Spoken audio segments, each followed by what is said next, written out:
And we're on the Rift. It has finally started here in Europe, and I can't wait to see exactly what these teams get up to.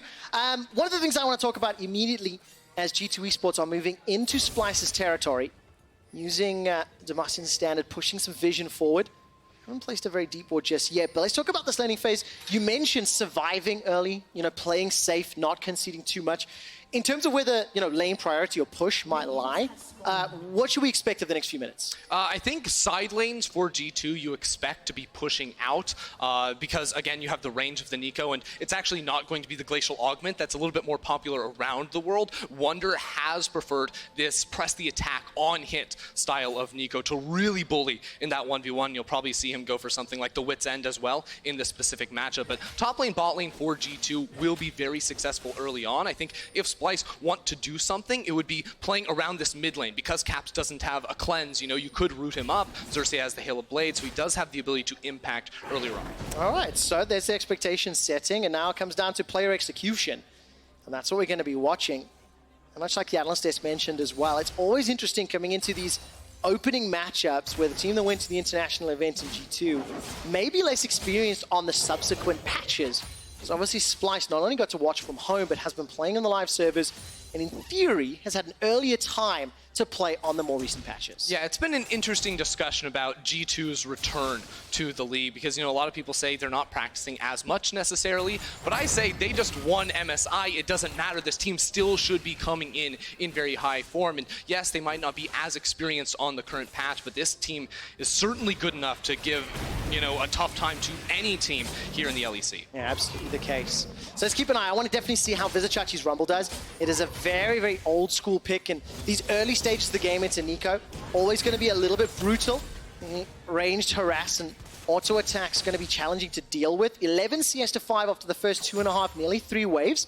And Xerxe, if this wave continues to be pushed, will have some opportunities to jump onto Wunder. It's very difficult to catch this chameleon because of her kills. Yeah, looking from Xerxe's early game pathing, I don't think he's actually interested in ganking Wunder. I think they're going to be sacrificing Vizicsacsi for a lot of this early laning phase. If you wanted to gank top, you could have gone red Raptors, then Krugs for a gank, but instead he went red Krugs and then started pathing down. So looking to cover the pushing Kobbe and Norskeren more so, then try to bail Vizicsacsi out of the tough top lane. All right, and I wonder if any opportunities will present themselves. Perkz and Mikyx running this Lucian Braum bottom lane.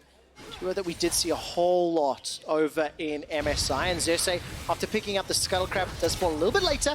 If you haven't kept up with the patch notes, will be in position to contest. Notice Jankos in the bottom half of the map as well. Yeah, and because Jankos is down here, actually, I think Xerxe has a good chance to look to take control of both Scuttlecrabs. He's going to be seen on a ward pathing up towards the top side of the map now, but Jankos went for a full clear early on. Now he has a red smite, so he may actually try to find Xerxe in the jungle because Xerxe, of course, hasn't gone for the reset just yet. All right, not just yet. Starts the recall literally as you're talking about it. Going to be able to pick up his first complete jungle item. And every time I look at the minimap, Kobbe and Norskeren with the early push, but Chachi's just getting bullied under. Chachi's getting really bullied, and if he doesn't go for a base here and TP back in, keep your eyes on Jankos. There was a blue side ping on towards the Splyce Krug camp that should be spawning around the 430 mark. Now Jankos clears this Scuttlecrab and can now path up top lane because he knows he has the support of Wunder. What he doesn't know is that he was actually spotted out on a ward, and Xerxe has some idea about it. All right, Xerxe, fortunately, because of that Rek'Sai passive, will find Jankos. Jankos has a ward up in that top Krug camp, as you mentioned. So Xerxe is going to have a lot of information, but instantly backing away, not quite willing to pick the fight yet. Look, Chachi's still defending a minion wave underneath his turrets. Yeah, it's very problematic here. Jankos lands the smite, and Xerxe is just going to be trying to get scraps here. Notice, too, that Caps has now pushed up this minion wave as well. Something G2 did so much at MSI was move Caps toward the top lane and look for turret dives. It has to be something on the minds of Splyce right now. Well, definitely when you can unlock Wunder, he can unlock the game for you, and that's something that has happened a lot. No kill secured. Splyce down 500 gold, thanks to those CS deficits, and with this control in the top half of the map, Jankos is really just having a field day, running over Xerxe's jungle. It was a smite by the Krux. No! Xerxe, unfortunately, does not pick that one up, so Jankos able to walk away. And the only small circumstance here is that Kobbe has a small CS advantage over Perkz. I'm going to say right now, if Rek'Sai's E was not nerfed, Xerxe would have had the damage, he would have gotten the smite down and gotten the Raptor, but unfortunately now, Xerxe going to be a level up over Jankos going to be a level up over Xerxe. Yeah. So what you just said, muscle memory doesn't help you there most likely. Or I would have made the same mistake. Small miscalculation. A little bit of a fan of Halo Blade's Rek'Sai there. Ender, aren't you? Yeah, I am. It's the best rune for him. There we go, and that's why Xerxe picked it. But of course, we did see, as I mentioned, Kobbe and Norskeren just continually shoving in, and these junglers, they seem to be playing on the same side of the map the entire time, so good information sharing, good spotting, and now again with Humanoid being pushed all the way under the tower, Caps is potentially the first to roam, which I think is why Xerxe doesn't start the fight. Yeah, there's a couple reasons why Xerxe can't fight. First of all, mid lane and top lane are getting pushed in very far for G2, so even when the fight was topside, Vizicsacsi couldn't really help him. Second, Jankos went for the challenging smite, whereas Xerxe went for the chilling smite. That means that Jankos has the on-hit, damage that he's going to do in these duels. He also does a mini exhaust on towards Rek'Sai as well, so all fights should go in Jankos' favor up until I think level 6 is when Rek'Sai really gets a lot of power and could turn things around. Oh, we're getting closer and closer to that point, but thus far, this was sort of the game plan. Stood on top of a ward, the recall will complete there from Xerxe, and what I was saying, during draft, Ender, you were mentioning that Splyce really just wanted to sort of mitigate, play slow, play controlled, but Norskeren's in a little bit of trouble. We'll be able to dash backwards. Now Kobbe gets away. No summoner spells used just yet. Kobbe actually, I think, spell shield up that little attack from Perkz. But the wave is pushing forward, and as I was mentioning, slow and steady, scale up, get your items, get Chachi through this early phase where he was down 15 on CS at one point, still down 10, but that feels so much less bad as time goes forward. Yeah, it certainly does, especially once you start getting up some of that flat magic penetration on the Rumble. You're going to do a lot of damage against relatively squishy targets on the side of G2. Shouldn't be able to build up too much magic resist themselves. I would like to, focus in on the bottom lane for just a moment, because we finally saw Perkz and Mikyx pushing up, taking an aggressive trade, but that's because they had Jankos with them. Early on, we expected them to win the fights, but because Jankos had a much higher focus on setting up his top laner, Wunder, it allowed Kobbe and Norskeren to push in the wave and use their teleports to consistently apply pressure. All right, those teleports are on cooldown now for everybody across the map. And looking at the objectives, Herald's going to be up in the not too distant future, and we've got an Infernal Drake. So I want to talk a little bit about who do you think could make the first move here? Because one of the old school stories is don't mess up a dragon fight against an equalizer from Rubble, because that can be game changing. You don't get a chance just yet as Chachi does shove Jankos out the I think the times of Rumble instantly winning a fight around Dragon based on his ultimate are a little bit gone to this point, but it is fair to say that in a 5v5, when you stack an on-hit Neeko in Wunder against Vizicsacsi's Rumble, that Rumble will certainly win out. So it is an interesting situation here where Splyce would prefer to find a fight, but because their jungler's actually on the back foot at the moment, it's difficult for them to engage anything until Vizicsacsi's TP comes up. All right, so keeping my eyes on that, about 3/4 of the cooldown has already been used, and you can see Xerxe, he's just waiting in the wings. It feels like he's shadowing his lanes more than anything right now. Was, covering in the bot lane as Kobbe and Norskeren looked like they could get jumped on, obviously covering top lane there as well. So the right place at the right time. We're getting closer to 10 minutes, that gold lead still slowly creeping up, around 800 gold, and Splyce, I think, are not going to be too disappointed with this. Assuming they do not concede kills or turret plates, that can allow G2 to accelerate the game. Yeah, the best news for Splyce is that right now Kobbe has about a 200 to 300 gold lead over his counterpart in Perkz, and you know that Sivir will scale into the late game fights with that AoE damage much more effectively than this low range single target damage Lucian will. So Splyce are certainly comfortable at the moment, even though they are down 1,000 gold. The difficulty that you face though against playing against G2 and against a team comp that is built to play very skirmish heavy and have this split push style is that these small gold leads early on will balloon and get bigger and bigger until you can find that final 5v5 fight. Especially if you look at the minimap, there's one plate missing in the mid lane. We'll get to that in a moment as Jankos has the opportunity to get in behind Norskeren. 2 more shots, will get the stun. That's a dash away to the side. Sivir ultimate is just enough movement speed, so they trade 1 ulti for 2. Technically, Splyce's favorite trade. Yeah, it definitely is, and I think it was actually a very interesting gank there by by Jankos. We see Wunder actually proxying the minion wave between Vizicsacsi. But I think that gank was actually just to burn a flash. They never intended to get any sort of kill out of it because Caps was going for a reset at the same time. I think the idea for G2 was if you can burn a flash, that means the next time Caps runs mid after that reset, you can push the wave and then find the collapse. But they didn't get the flash, so now they get stalled out a little bit more. So planning a few steps ahead. Seen that a couple times. While we saw Wunder proxying that top lane, you can see Vizicacsi's equalizers on cooldown. Just before he finished the back, he actually dropped that ulti, shoved the wave back out. It's 2/3 around again, so almost available, and haunting guys and teleport is up. So that sort of timing window of starter play is up, but it may be too late because that's first blood to G2.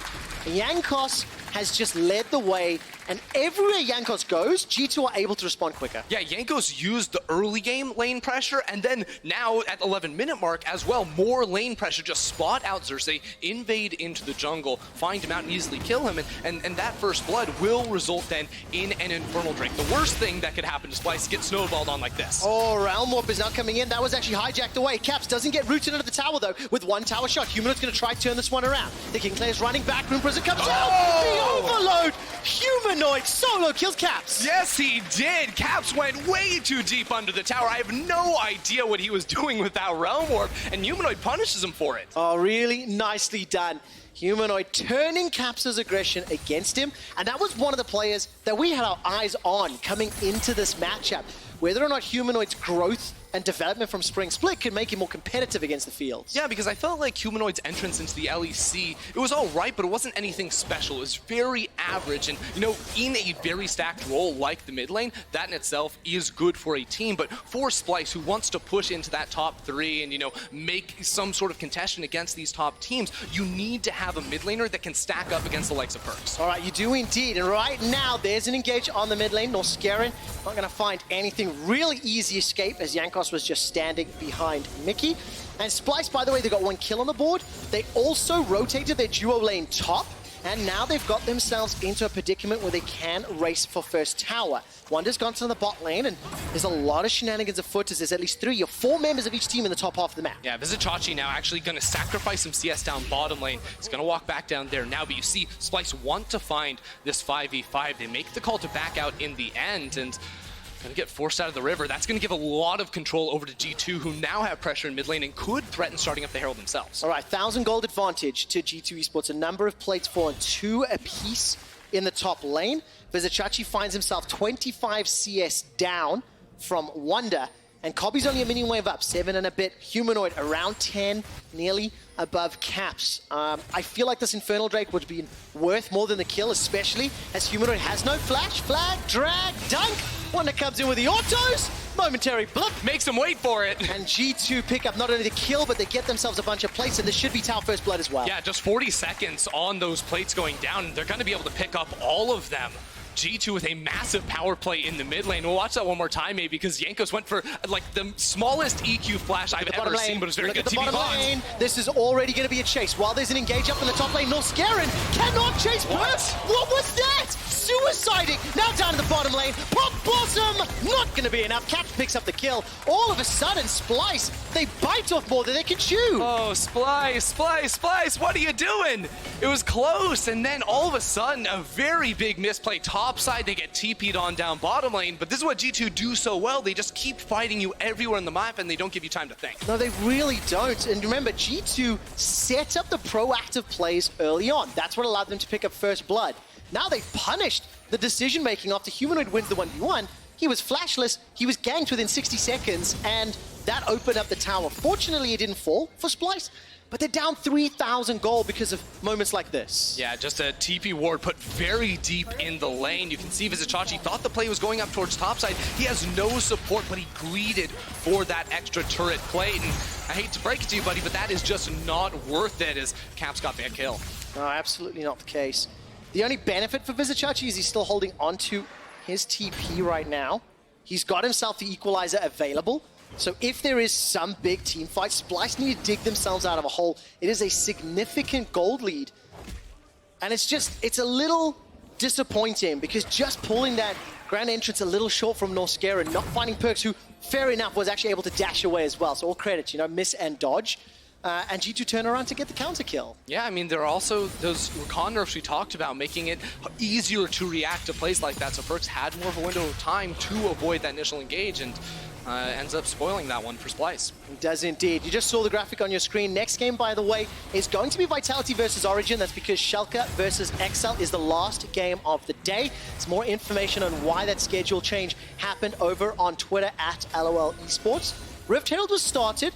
Well, I started that little update, and there was enough threat and counter threat for Splyce to bail out. Humanoid used the Realm to do so safely. So what we're seeing is classic split push versus teamfight comp ideas going down right now. Splyce are bringing everyone in towards this top side of the map to try and take a Herald, to try and take a fight, to try and get something, because right now Wunder is continuing to push down that bottom side, get a larger and larger CS lead, but they have to act quickly because Wunder could TP into a fight. All right, Wunder's got that available. All members of Splyce are up here. Looks like the engage. Norskeren zoned away Perkz for now, but Kobbe's already low. The culling is deleting Splyce where they stand. Xerxe goes. That's a flash pop blossom. Not really going to do a lot, but Humanoid's left alone. The Rift Herald is unkilled, and only Vizicsacsi remains. That was a fantastic fight for G2. Chachi's trying to become one with the Wolf Camp, but it is not enough as Perkz picks up the ace. While he's doing that, you have Caps pushing in on towards that mid lane. G2 blow wide open. This is exactly the performance that you expect from the MSI champion to start their summer split campaign. It has been a controlled and calculated push to build themselves up nearly 7,000 gold leads. And they've also come back in with exactly the same style that they were playing to such success at MSI. It's strong solo lane picks, it's the ability to split the map, push lanes, and play for a split push, but also when the time is right, you can group up because of the gold lead they got from the laning phase. All right, let's take a look at this replay. So it's just before the Herald engage. Yeah, Kobbe gets dunked with so much damage right there. He does flash out, but unfortunately, Wunder teleported straight on top of him. By the time that you reach this point in the fight, you realize G2 just collapsed from so many different angles. Splyce were searching so hard for that 5v5 that they put themselves in a position where there was no escape. Yeah, I agree. And I also think, by the way, when I'm watching this game, all credit to G2. They're playing very well, very calculated. But I almost wonder if Splyce are worried about the plot armor. In many ways, when teams came up against SKT in years gone by, because it is SKT, you second guess, you doubt, you have these questions. Seeing some of the plays from these guys, like Chachi's just gonna get soloed. Well, seeing some of the plays, Norskeren missing the ultimates, you know, Chachi getting really bullied. Xerxe's been completely pushed away. I wonder if the guys are in their own heads just a little bit, because I expected a little bit more from Splyce, and this is a very strong team. And now all of a sudden, Kobbe's just going to kill that. It just doesn't stop, Trev. It doesn't. 11 kills, 18 minutes. Jankos has been everywhere, 0-1 and 9, and the rest of the team's backing him up. Yeah, and you can just see what G2 do. They control quadrants of the jungle. Right now, it's that northern side. They're going to get one inner tower. They're going to get two inner towers. Splyce are relegated to standing inside their base. And we're just 18 minutes into the game. Beautiful, beautiful performance. At 14 minutes, G2 had around a 1,000 gold lead. 4.5 minutes later, they're about to break open the base. They've got themselves 9,000 gold. There's an engage. Chachi's down again. The equalizer can't even kill the minion wave. And now Humanoid's forced to flash defensively. The inhibitor's going to get killed before 20 minutes. Tangle Blobs will lock them up. Not going to follow on the flag and drag. Here comes a pop blossom. That gets the stun. That gets 2 more kills. Still a minute and a half before 20. And G2 get the inhib. G2 speedran games last split. They're looking like they want to speedrun this entire summer right now. 19 minutes into the game onto the second inhibitor tower. This is the best team in the world. Absolutely no doubt. Inhibitor in the mid lane will get chunked to 70-odd% before the rest of the squad start to back away. G2 Esports. Well, I tell you what, this is a statement. If ever I had seen one, and they're coming, they're showing, they're not done. MSI was the start. We'll have to see how far they can go. Yeah, it's almost hard to say anything to that. G2 doing so well so early on. Now I'm just waiting, you know, what is the next big thing they're going to pull off? What's the craziness that will come our way? Because that's been the fun of this team, right? Is that it's not just that they're the best and they do it in a very calculated and, you know, controlled way. It's the fact that they always feel like they bring something unique and a new element to play. Yeah, absolutely the case. And the decisiveness is just something to behold. It's beautiful. they can not only kill the entire enemy team, but they can take the inhibitor at the same time. Yeah, I mean, Splyce just don't have the health bars to ever, walk forward and provide a front line for Kobbe. Kobbe's got 2 items. He's like, guys, I'm doing all right compared to Perkz, but it really just is not enough. Everything around it isn't working for Splyce. Yeah, we talked about that gold difference. You can see the big spike there. It was up for a moment, just before 15 minutes, and then just flew away. Second dragon of the game picked up. And this is the opening game of Summer. After this, every other LEC team will take to the stage, and they'll be watching this game, taking notes, and trying to figure out how to topple this behemoth. I mean, Frost said it on the desk, G2 is the bar now. Yeah. When it comes to international competition, we never had that before. We never had a victor. So now G2 comes back home to Europe, and your play against G2 will give you accurate details of how you would perform internationally. Right now, it's clear that G2 is just the best. For anybody that didn't manage to tune in just before Ready Check, we had that celebration of EU and G2 esports. And in preparation and in research, one of the things that I giggled to myself about was one of the first teams that popularized this very aggressive, very proactive style was Moscow 5. Well before your time, young one. I was not playing League of Legends when No, you Moscow were 5 not. was a team. And while Splyce are under pressure, their motto was see hero, kill hero. G2 have perfected that. They're diving under an inhibitor turret at 21 minutes. They've taken it. The culling is going to push Humanoid away, and G2 Esports will take their 3rd inhibitor of the game. Wait for some of those super minions to conga their way in, and then take down the Nexus. Look, Splyce have all 5 members up, but this is just one of those points where you sit back and say, this is just a G2 thing. Perkz flashes in. He does indeed. He dashes away from Norskeren as well. The Rakan engages are simply not good enough. Wunder's going to look for the Pop Blossom, and it will just be enough to farm. Cap steals away a Realm Warp. Now, will that be used stylishly? Realm Warp starts to channel underneath the fountain. Oh, Perkz and Caps go all the way in. All for one and one for all. Splyce get themselves 2 kills. Make that a 3rd. As G2 Esports are now being run down. Caps is running for his life. Electro Harpoon's burning him down. He's turning around. Caps going back in. Oh my word! With the help of Wunder, the solo laners from G2 Esports do not care and turn it back around on Splyce. G2 literally ran it down into the fountain, but Caps and Wunder are still strong enough to get the win. They go for another. They are indeed. Xerxe With gets his own ultimate. hijacked, adding insult to injury. G2 Esports catch off onto Kobbe. He's the last Splyce member standing, and he will not be able to stop this. The Nexus falls. G2 Esports obliterates Splyce.